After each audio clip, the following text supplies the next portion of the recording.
Estão me ouvindo? Ok. Bom dia a todos. Primeiramente, eu queria enaltecer este evento, agradecer a oportunidade junto ao Sebrae, que promoveu esse encontro aqui, para que nós pudéssemos falar a respeito de energias renováveis, de projetos de sustentabilidade.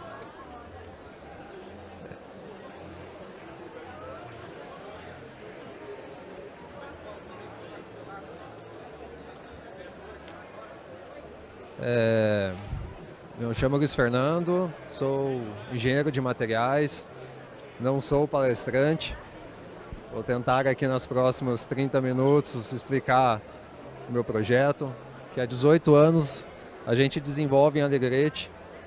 No começo nós chamávamos de inovação tecnológica no beneficiamento dos produtos de arroz, a partir do arroz.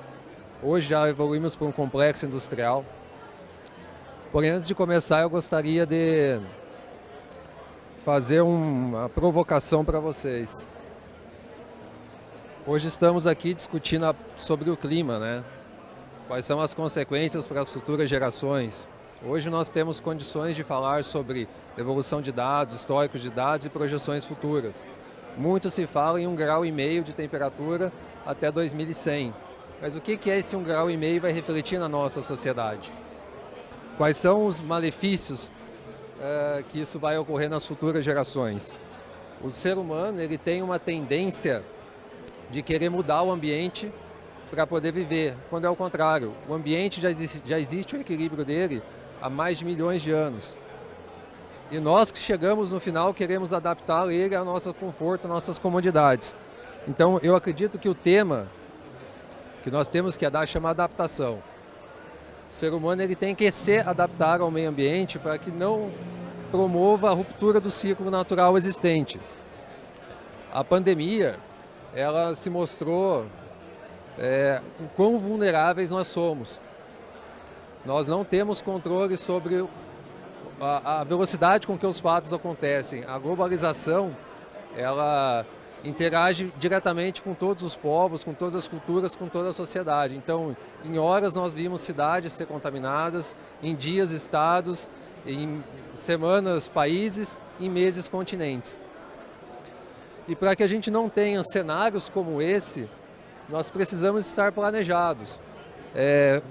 Inundações, secas, fome, é um simples fato de não planejamento da sociedade e não adaptação ao meio ambiente. Com base nessa provocação, hoje nós estamos aqui em Sharm el-Sheikh.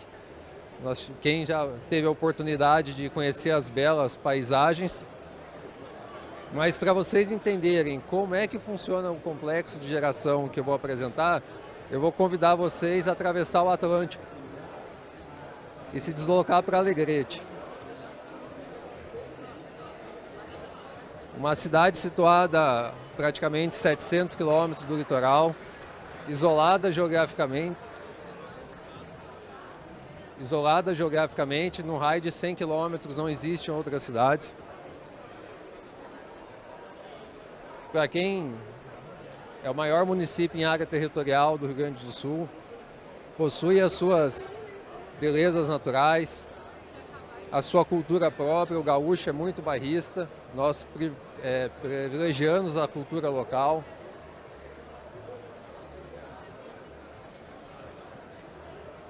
A terra da boa gastronomia, do bom churrasco.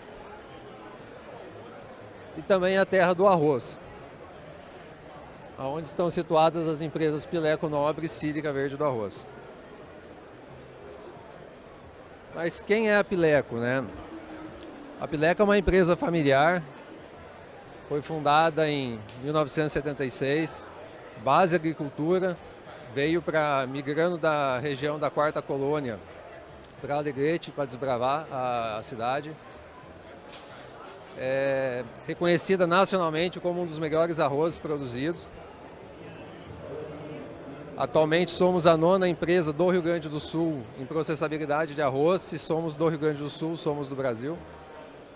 E um lema que nós levamos sempre adiante é a superação.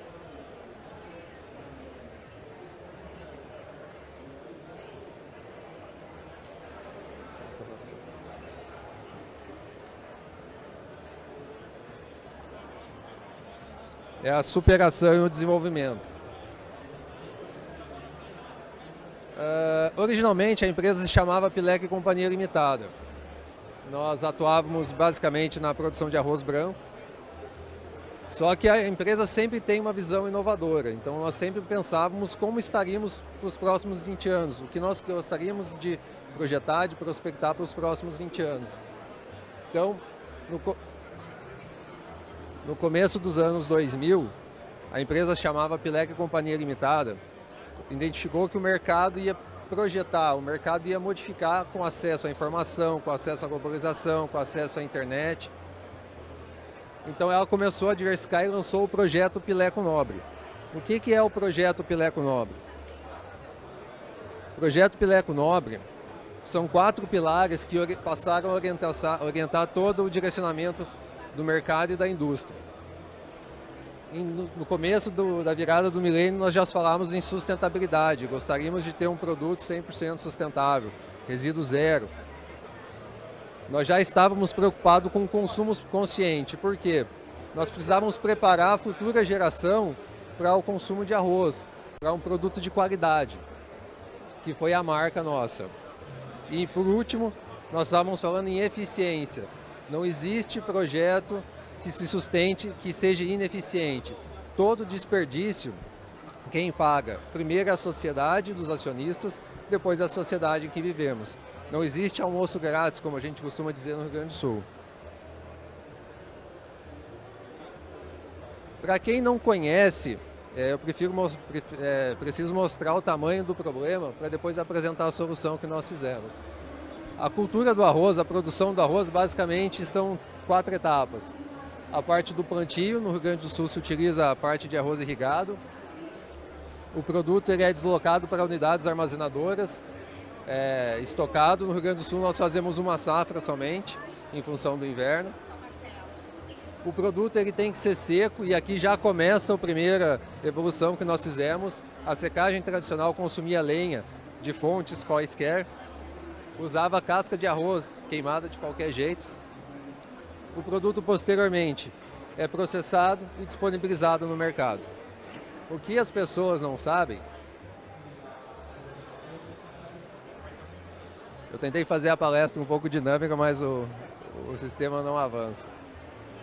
Para quem não conhece o arroz, nós podemos dividir ele basicamente em 70% é convertido em grão que vai para a parte alimentícia, e 22% do arroz é casca de arroz. O arroz só se conserva em casca, então nós fazemos a colheita, secamos e conservamos a safra para ser consumida durante todo o ano. No passado, até o desenvolvimento de projetos de legislações específicas, a casca de arroz era incorporada ao solo, à moda que existia na época, às metodologias que existiam na época.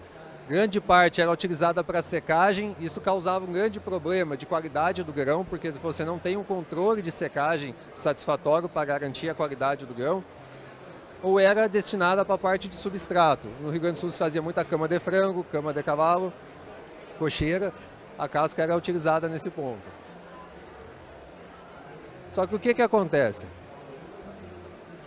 A empresa, por que começou o projeto nos anos 2000? A empresa já projetava que com o aumento do poder aquisitivo, que com o aumento da capacidade de consumo, a produção ia disparar. E aí não ia existir áreas para que você pudesse fazer a destinação correta da casca. Então, se nós analisarmos aqui, e a projeção nossa se confirmou, nos anos 2000 se falava em torno de 5 milhões de toneladas. E quando a gente foi para 2018, nós já estamos em 8,5. Para quem não sabe, eu trouxe algumas imagens de como eram esses aterros de casca no passado. Eram verdadeiros lixões. A casca ela tem uma particularidade. A casca de arroz tem uma particularidade, ela gera metano, é como se fosse um lixão. Quem conhece aterro sanitário sabe que todo aterro pega fogo. E esse fogo ele caminha por baixo. Então você consegue ver o rastro aqui de fogo, então é difícil você controlar. Uma vez que o fogo pega, é difícil apagar. Então a gente contava com o apoio do Exército, isso aqui é uma característica normal da região. E vale ressaltar que a legislação ambiental à época permitia, tá, fazer isso. Então olha só, verdadeiros desertos de casca no meio. Isso causa dois problemas. Primeiro, você inutiliza uma área que poderia ser uma área produtiva, e conforme eu comentei anteriormente, você tem a geração do gás metano. Para quem não sabe, o gás metano é em torno de 20 vezes mais com potencial para absorção da radiação infravermelha, contribuição no gás do efeito estufa, tá?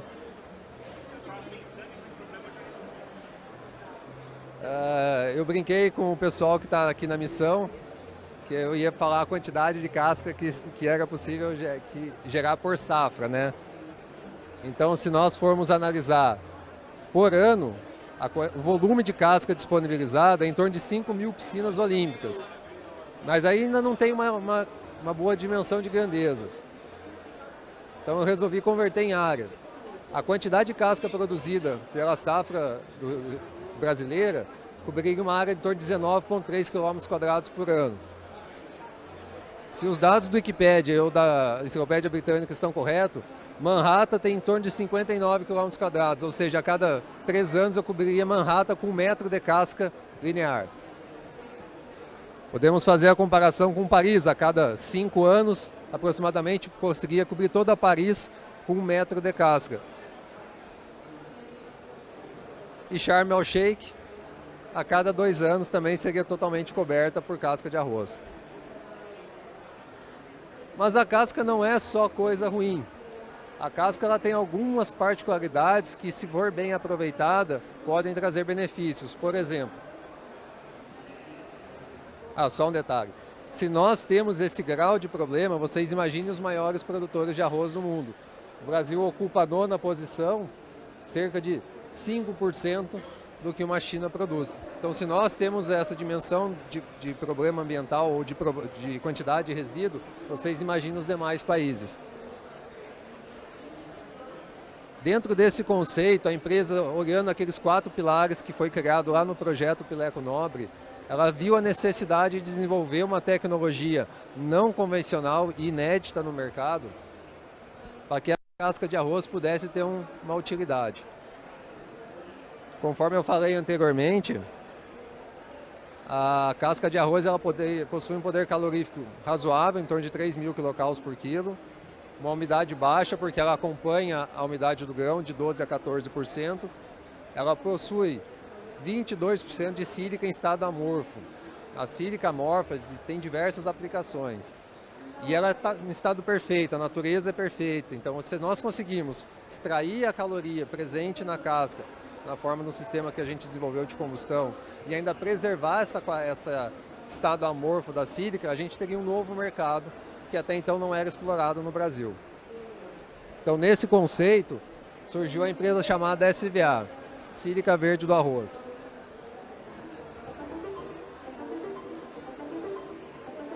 Foi uma empresa que foi fundada em 2005,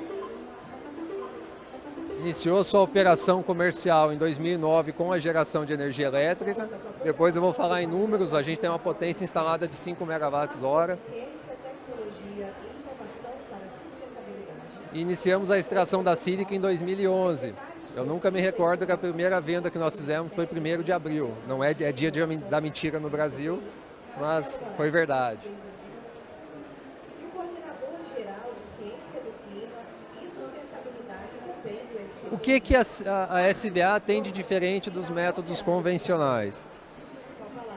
Queimar a casca de arroz, seja em fornalha para a produção de gás quente ou em caldeira para geração de vapor, é conhecido há décadas, tá? O grande problema é que os sistemas convencionais estáticos ou semidinâmicos, que a casca é empurrada e o ar é injetado somente na parte inferior, tendo a necessidade de formação de grandes camadas, a casca praticamente não queima, você não consegue extrair todo o poder calorífico dela. Então você tem uma grande quantidade de não queimados. Isso leva você a uma baixa eficiência de combustão. Os equipamentos em si também, eles não foram projetados para ter uma eficiência térmica, não existe reaproveitamento de gases, não existe controle de combustão, não existe controle de potência instalada.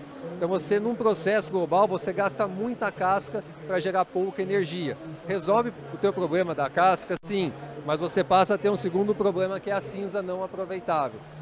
Conforme eu falei, a cinza corresponde a 22% do peso em casca. E alguns equipamentos, para tentar compensar essa baixa eficiência, trabalham em alta temperatura. Ou seja, se eu queimar essa casca acima de 787 graus, 800 graus, a sílica sai do estado amorfo e vai para o estado cristalino, vira uma areia. Não tem aplicação comercial nenhuma no mercado. E pelo contrário, ainda causa o problema da insalubridade e silicose dos operadores e colaboradores. Nós gastamos 3 vezes mais o investimento de uma termoelétrica convencional, exatamente para tentar resolver todos esses problemas. Disso surgiu então uma tecnologia brasileira patenteada, foi recente agora mandado para revisão pelo NPI para fazer alguns ajustes. Temos um equipamento com uma alta eficiência de combustão. Trabalhamos com uma baixa temperatura de combustão, nosso produto é 95% amorfo, ou seja, tem uma aplicabilidade muito grande no mercado, que eu vou explicar mais adiante para vocês. E como nosso sistema se preocupou em extrair a sílica, nós temos sistemas de abatimento de particulado, na qual nossa emissão via atmosfera são níveis baixíssimos. O CONAMA permite até em torno de 700 mg por normal metro cúbico, a FEPAM no Rio Grande do Sul é um pouco mais restrita, em torno de 50 mg por normal metro cúbico, nós trabalhamos na faixa de 20. Tá? Esse aqui é uma vista lateral do nosso equipamento. Os problemas que nós identificamos nas tecnologias convencionais, nós fomos corrigindo. Então nós compramos partes de equipamentos de determinadas empresas e fomos aplicando o nosso conhecimento, a nossa engenharia. Enfim, nós fomos amassando muito barro. Isso aqui deu trabalho, tanto é que começou em 2005, isso levou 6 anos para começar até a primeira extração de sílica. Nós temos o aproveitamento integral dos gases, ou seja, todos os gases que são descartados pelos sistemas convencionais, nós reaproveitamos no pré-aquecimento da própria caldeira. Temos um total controle de combustão. Isso aqui vou explicar mais adiante como funciona. E temos uma menor potência consumida. Ao invés de utilizarmos grandes motores, nós utilizamos sistemas de acionamento e sistemas de controle que permitem a redução da potência em determinadas condições climáticas. Por exemplo, se está a temperatura muito quente, as potências dos ventiladores não demandam tanto, então a gente começa a reduzir isso daí. E onde é que está o todo diferencial do nosso projeto? No sistema de combustão via leite fluidizado. A gente não utiliza o sistema de grelha estática fixa ou móvel. Nós desenvolvemos uma automação inteligente que permite uma maior interação casca-ar de combustão. Então essa aqui é uma foto dos bubble caps, o ar é injetado de forma individual. Esses bubble caps são cobertos com material inerte, a gente usa uma areia com granulometria controlada e principalmente nós controlamos tempo de residência. Eu vou passar um vídeo, depois eu vou explicar como é que funciona. Aqui vocês conseguem ver os maçaricos de pré-aquecimento. A gente utiliza óleo diesel para fazer o pré-aquecimento até em torno de 350 graus.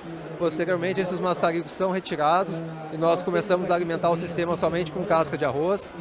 A casca ela fica nesse leito, entrando em contato, pulando, queimando de forma quase que individual. Ela vai perdendo carbono, vai perdendo carbono. Quando ela fica leve o suficiente, ela é arrastada para o sistema. Parece uma coisa simples de fazer, mas tente você numa lareira da sua casa dar um sopro embaixo e ver se você consegue reter a cinza em determinada altura. É praticamente impossível. Isso que a nossa automação permite. A gente faz um colchão de ar na parte superior que retém essas partículas dentro do leite fluidizado para a casca ir queimando de forma gradual. Não temos pico de temperatura dentro da fornalha, então a gente consegue extrair todo esse carbono, o que nos compensa a menor temperatura de combustão para os termos de eficiência térmica. E o que isso resolveu para o nosso dia a dia? Bom, a partir do leite fluidizado nós conseguimos gerar energia elétrica, nossa potência instalada 5 megawatts. Se eu fosse converter tudo isso para residencial, daria para atender uma população de mais de 80 mil habitantes. Substituímos as fornalhas de secagem de arroz, antigamente a lenha e casca, por vapor, radiadores a vapor. Temos um controle, não passamos cheiro para o grão, não controlamos trinca de grão, controlamos gradiente térmico. O operador simplesmente, uma válvula, ele abre, regula e quase que instantânea a temperatura de secagem. Mas a grande menina dos olhos é a sílica morfa. Então nós conseguimos fazer concomitantemente esses 3 produtos. Alguns números para vocês poderem dimensionar a grandeza. Secamos em torno de 100 mil toneladas de arroz em casca por ano. Uma geração de 28.425 megawatts-hora por ano.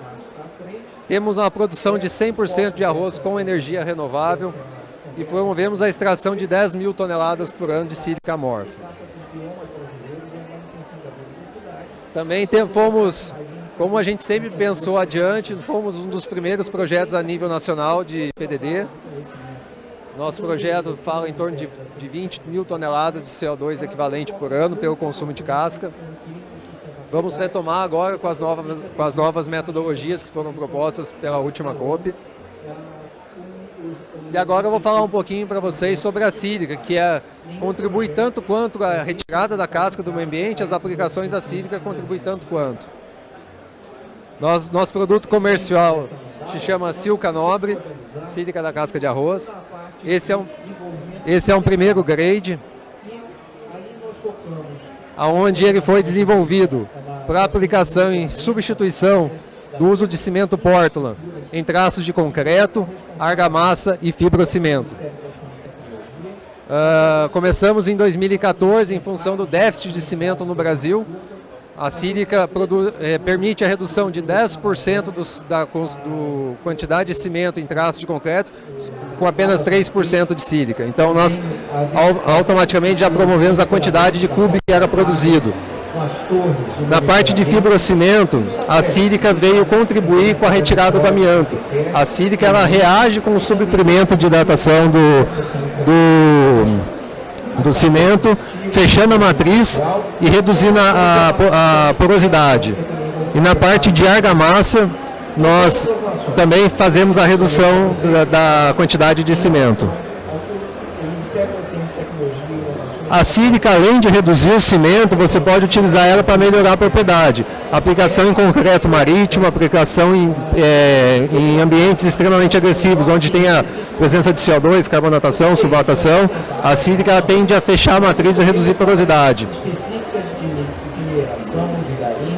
E, consequentemente, quando eu fecho essa matriz, eu passo a ter um aumento da durabilidade. No Brasil, ainda não se tem a didática de se usar estruturas esbeltas. A sílica permite atingir concretos facilmente de 60 MPa ou 80 MPa, quando no Brasil se fala o traço convencional de 25 MPa. Tá? E aqui um fato importante também é que com a retirada da quantidade de cimento, eu diminuo a pegada de carbono. Para quem não sabe, 1 tonelada de cimento para produzir gera 1 tonelada de CO2.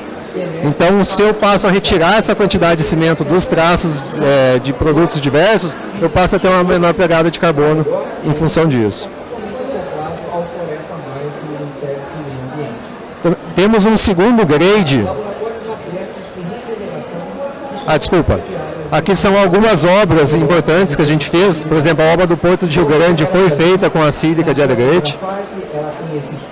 A estação de tratamento de serraria também, são tanques verticais impermeáveis, foi utilizada a sílica de casca de arroz ali para a execução da obra.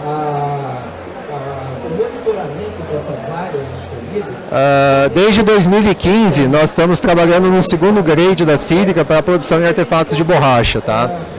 Então, o que a sílica da casca de arroz contribui? Primeiro, em melhorias de propriedades que os produtos tradicionais obtidos via rota química não permitem.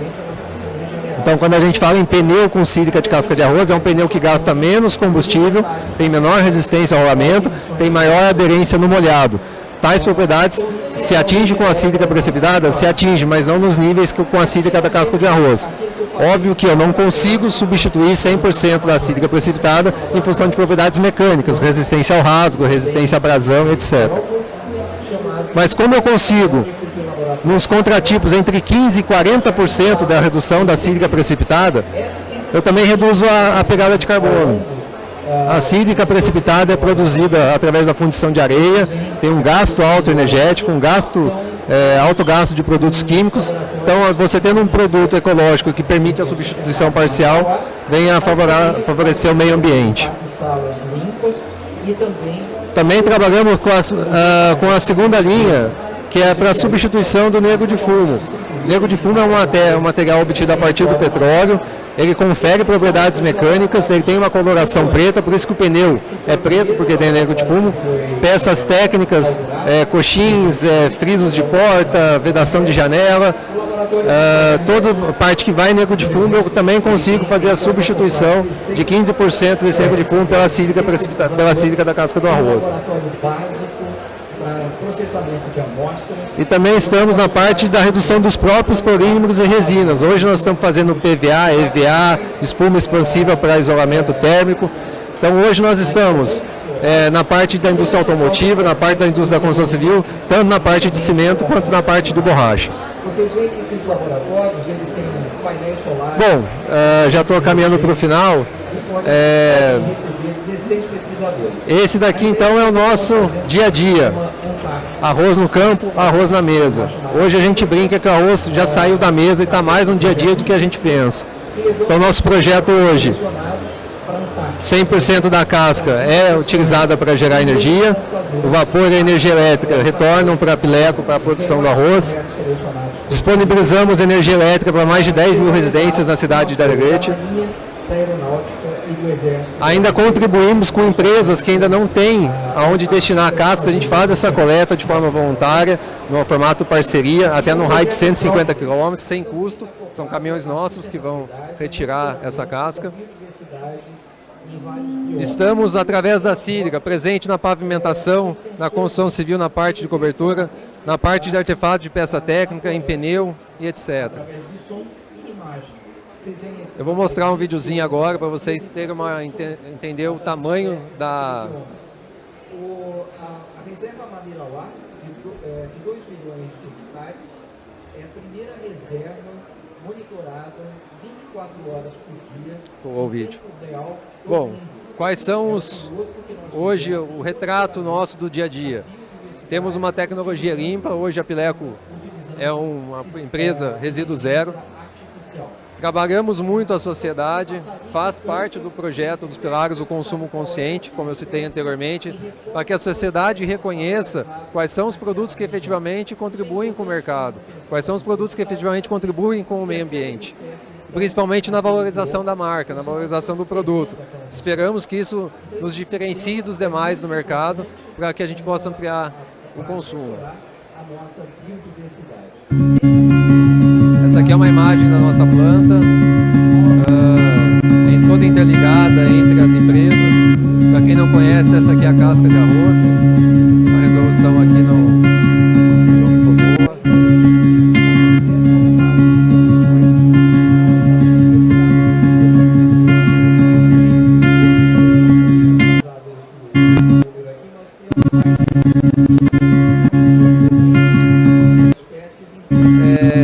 Encerrar a apresentação aqui, mas eu quero mostrar para vocês quais são os próximos 20 anos nossos, né?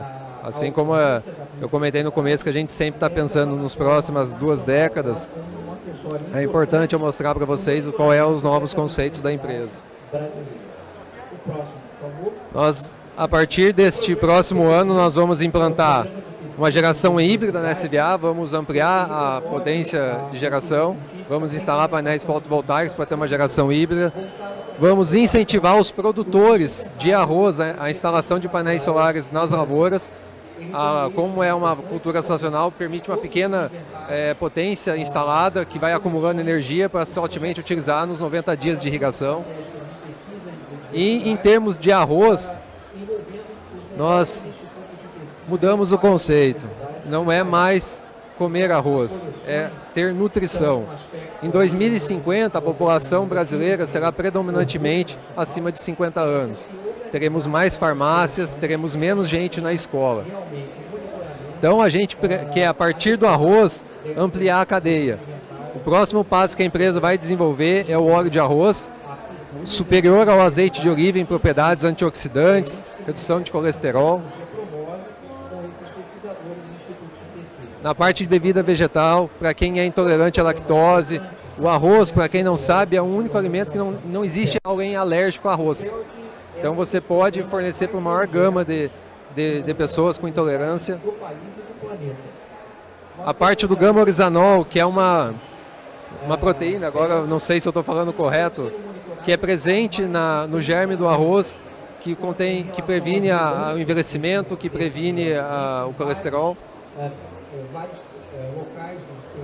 E a proteína de arroz. Então esse aqui é o nosso futuro. Nós vamos separar e concentrar o que nós queremos do arroz para que podemos disponibilizar no mercado na forma de remédio, na forma de uma nutrição. Vocês veem que nós temos vários aspectos de monitoramento das mudanças da biodiversidade.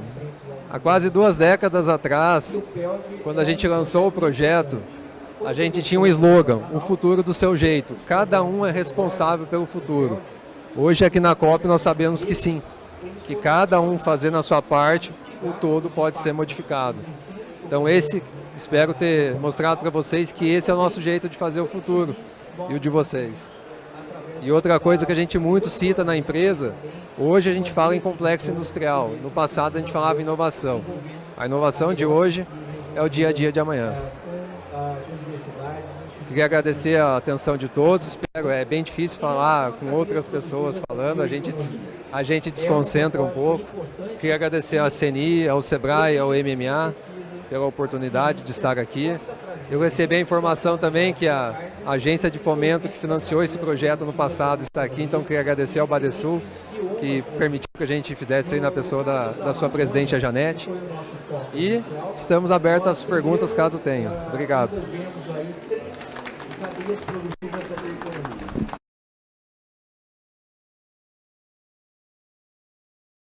Cara, mas ela poderia custar até 3 vezes o preço do cimento que você empataria a conta. Se eu troco 10 por 3, se meu produto custar 3 vezes, ele empata a tua conta. Ele custa em torno de 1,5 vezes o grade de cimento, dependendo da logística. Tá? Então, ela sempre vai te dar economia. Ela sempre vai te dar economia financeira e vai te agregar propriedade, isso é um fato. Todo mundo que usa Sika tem melhoria de propriedade. Tá?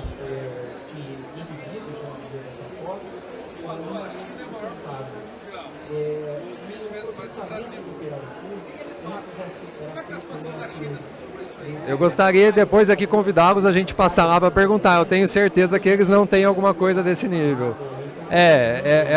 A gente sempre fala, o pessoal critica o agro nacional, critica a indústria brasileira, mas não conhece o que é feito. As pessoas acham que o mundo é melhor que nós, e não é. Nós temos competência, nós temos perseverança, nós temos capacidade de produzir tecnologia e mostrar que o agro é sustentável. Por exemplo, na pandemia as pessoas falam, o agro mata. O agro não mata, o agro alimenta. Quem mata são as pessoas que não conhecem o agro existente. Até me permite falar um pouco, quando tu explicou o teu projeto de carbono. Você se adaptou a uma realidade e conseguiu remunerar para que as pessoas preservassem a área. É a mesma coisa o agro não quer estragar o ambiente dele, porque senão ele não vai produzir mais. Se você contaminar um solo, você não vai conseguir produzir mais. E a gente tem que sempre rentabilizar as pessoas na mesma medida que os produtos alternativos, o exemplo dos orgânicos. Por que o orgânico custa mais caro? Porque ele produz menos. Se você quer um produto mais barato, tu tem que produzir mais. Então você tem que aplicar a tecnologia para isso.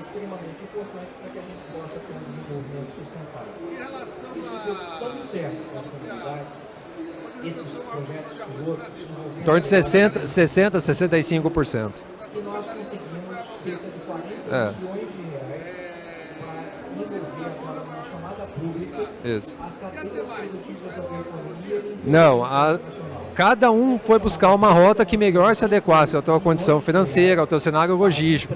Antes de eu vir para cá, a preocupação nossa é, e se alguém perguntar, dá para comprar? Não. Por que não dá para comprar? É uma solução customizada. Isso para a realidade de Alegrete, para o sistema logístico, para a potência instalada, a gente conseguiu fechar todas as pontas.